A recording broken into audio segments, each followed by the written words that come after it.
d'abord, qu'en est-il de l'incendie? Il est totalement maîtrisé aujourd'hui? L'incendie est effectivement totalement maîtrisé, même s'il y a des centaines de pompiers qui continuent de surveiller pour éviter des reprises de feu et qui noient les éventuelles braises qu'on continue à retrouver. Mais effectivement, la situation est sous contrôle à l'heure où je vous parle. Est-ce qu'on sait comment on s'est déclaré cet incendie, Monsieur le Ministre? On ne le sait pas encore. Le procureur de la République, les gendarmes qui vont conduire évidemment une enquête, comme c'est le cas à chaque fois, vont dans les heures qui viennent, maintenant précisément que la situation est sous contrôle, pouvoir commencer ce travail qui va consister à repérer à la fois l'endroit exact où les choses ont commencé et ensuite les indices permettant de savoir si on est en face d'un épisode accidentel ou au contraire de quelque chose d'intentionnel. Ça, l'enquête le dira. Nous voyons sur ces images en direct sur l'antenne de BFM TV 500 hectares brûlés. C'est impressionnant, effectivement. Combien de personnes faut-il encore reloger? 400 personnes, c'est le chiffre qui nous est parvenu, sont à reloger aujourd'hui.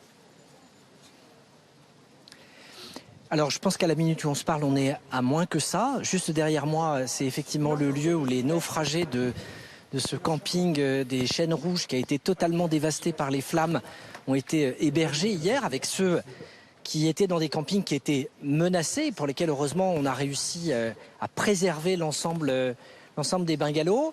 Beaucoup des 400 qui se retrouvaient dans cette situation à la minute où on se parle ont trouvé des solutions durables, sont rentrés chez eux, ont pu être pris en charge de diverses manières. Il reste encore à l'intérieur de ce lieu des dizaines de personnes qui sont en train d'être accompagnées, parce que pour beaucoup d'entre elles, elles étaient à la plage quand les choses sont arrivées, donc avec leurs papiers, parfois leur argent, leur voiture, pour même certaines d'entre elles, qui ont été mangées par les flammes pendant ces quelques heures où ces rafales de 80 km/h ont complètement perturbé le travail des sapeurs-pompiers, rendant très imprévisible les flammes et leur propagation.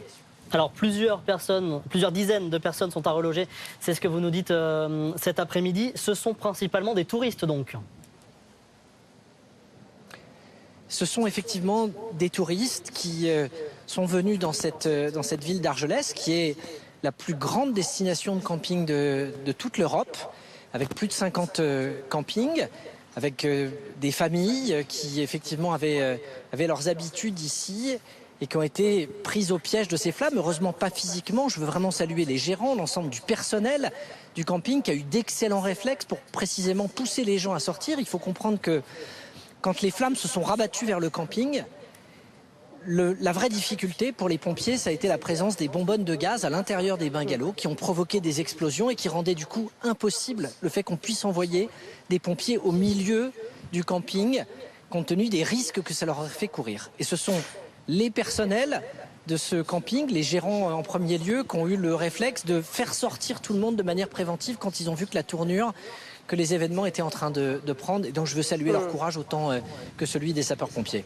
Des centaines de sapeurs-pompiers mobilisés donc la nuit dernière près de Perpignan. Un qui a été blessé gravement. Vous avez des nouvelles de son état de santé?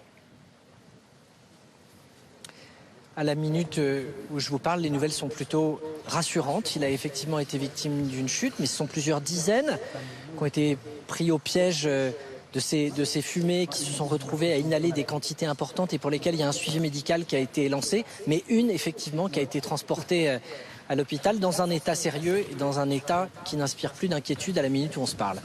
Alors l'incendie là qui nous occupe a brûlé 500 hectares. Cet été, la France semble relativement épargnée par les gros incendies. Rien à voir par exemple à l'été dernier. Comment vous l'expliquez?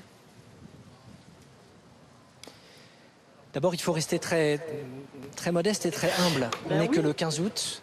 C'est vrai que quand on regarde ce début d'été, il n'a rien à voir avec celui qu'on a vécu l'année dernière. On a dépassé les 70 000 hectares qui avaient brûlé l'été dernier. On est très loin de ces chiffres.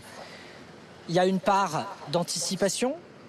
Le gouvernement et les communes ont par exemple rappelé aux propriétaires leurs obligations légales de débroussaillement qui existent depuis des dizaines d'années mais qui ne sont pas appliquées. Ce sont plus de 3 millions de documents qui ont été envoyés dans les boîtes aux lettres des propriétaires pour leur rappeler leurs obligations de faire en sorte que dans les 50 mètres qui jouxtent un espace boisé, on fasse en sorte de débroussailler. Et on a vu ici, à Argelès, des propriétés qui ont certainement été sauvées par ce respect des obligations légales de débroussaillement qui ont permis de ralentir ou d'arrêter le feu. C'est ensuite les moyens humains. On est passé de 38 à 47 moyens aériens. Il faut savoir qu'ici, hier soir, c'était 8 Canadair, 3 Dash et 2 bombardiers d'eau qui ont pu se concentrer sur le feu et donc considérablement aider les troupes au sol. Les troupes au sol, on est passé de 44 à 55 colonnes de renfort en prévision de l'été. Donc tout ça, ce sont les éléments objectifs qui permettent de répondre plus vite. Plus on répond vite, moins un feu se propage. Mais il y a aussi une part d'humilité. On n'a pas, à la différence de nos voisins, vécu avec le même dôme de chaleur.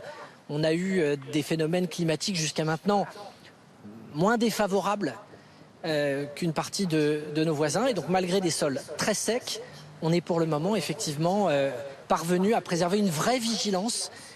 Et je le rappelle, 95% des incendies, leur départ est d'origine humaine. C'est donc un appel au respect de la vigilance. On fait attention avec son mégot, avec son barbecue, avec les outils qu'on utilise, parce que c'est comme ça qu'ensuite on peut se retrouver avec des drames. Et vous avez raison de le préciser, effectivement, sur l'antenne de BFM TV. Il faut faire attention, surtout en cette période de canicule qui va s'intensifier dans les prochains jours. Merci beaucoup, Monsieur Christophe Béchu, d'être intervenu, d'avoir choisi BFM TV.